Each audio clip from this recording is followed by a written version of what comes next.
नमस्कार दोस्तों, मैं भूषण रघुनाथ। स्वागत है आपका news info and knowledge spot के एक नए एपिसोड में।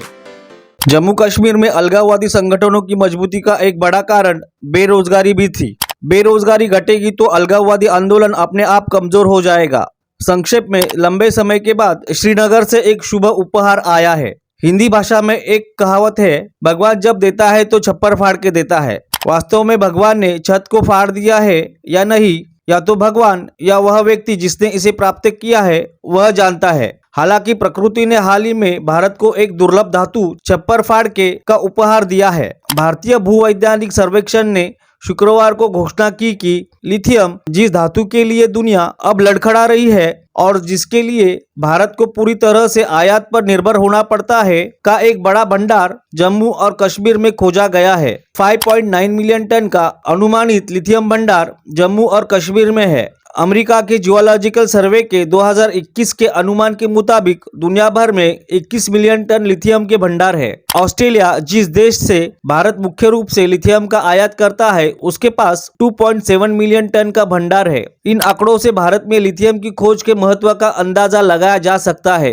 अगले कुछ दशकों में दुनिया के खनिज तेल भंडार के समाप्त होने की उम्मीद के साथ दुनिया में बड़े पैमाने पर परिवहन के लिए वैकल्पिक ईंधन की मांग की जा रही है। बैटरी से चलने वाले वाहन, जिन्हें इलेक्ट्रिक वाहन ईवी के रूप में जाना जाता है, तेजी से पेट्रोल और डीजल से चलने वाले वाहनों के विकल्प के रूप में उभर रहे हैं। वैसे यह तकनीक कोई नई नहीं है, यह लगभग एक सदी से अस्तित्व में है, लेकिन जैसा कि मौजूदा बैटरी तकनीक वाहनों की जरूरतों को पूरा करने के लिए अपर्याप्त थी, इसलिए बैटरी से चलने वाले वाहन जल्द ही लुप्त हो गए थे। बाद में 1970 में एम स्टैनली, इस वैज्ञानिक ने लिथियम आयन बैटरी का आविष्कार किया और नए ईवी के सड़क पर आने का मार्ग प्रशस्त किया। केवल ईवी ही नहीं, बल्कि मोबाइल फोन, लैपटॉप और सभी इलेक्ट्रॉनिक उपकरणों की बैटरियां जो आज हर किसी के हाथ में है, लिथियम से बनाई जाती है। यह इस कारण से है कि क्षारीय धातु लिथियम, जिसे हाल तक उपेक्षित किया गया था, उसे असाधारण महत्व प्राप्त हुआ है। आजकल इस धातु को व्हाइट गोल्ड कहा जाता है, इसलिए इसकी कीमतें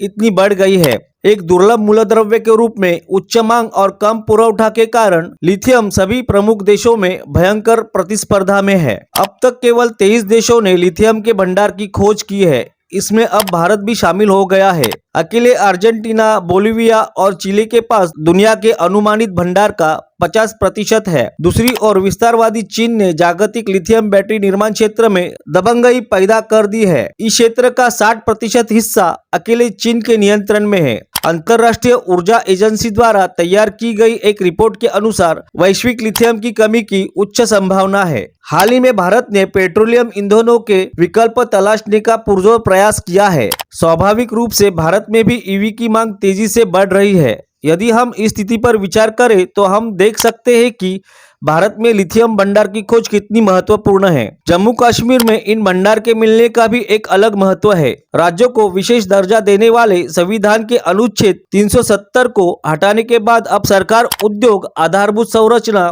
पर्यटन आदि का विकास कर नागरिकों को बड़े आर्थिक अवसर प्रदान करने का प्रयास कर रही है। लिथियम की भंडार की खोज से उन प्रयासों को बल मिलेगा। खनन किए गए लिथियम की प्रक्रिया के साथ साथ जम्मू कश्मीर में ही लिथियम आधारित बैटरी निर्माण उद्योग को बढ़ावा देने से न केवल राज्य की अर्थव्यवस्था को बढ़ावा मिलेगा, बल्कि स्थानीय बेरोजगार युवाओं को रोजगार के बड़े अवसर भी मिलेंगे। जम्मू कश्मीर में अलगाववादी संगठनों की मजबूती का एक बड़ा कारण बेरोजगारी भी था। बेरोजगारी घटेगी तो अलगाववादी आंदोलन अपने आप कमजोर हो जाएगा। संक्षेप में, लंबे समय के बाद श्रीनगर से एक शुभ उपहार आया है।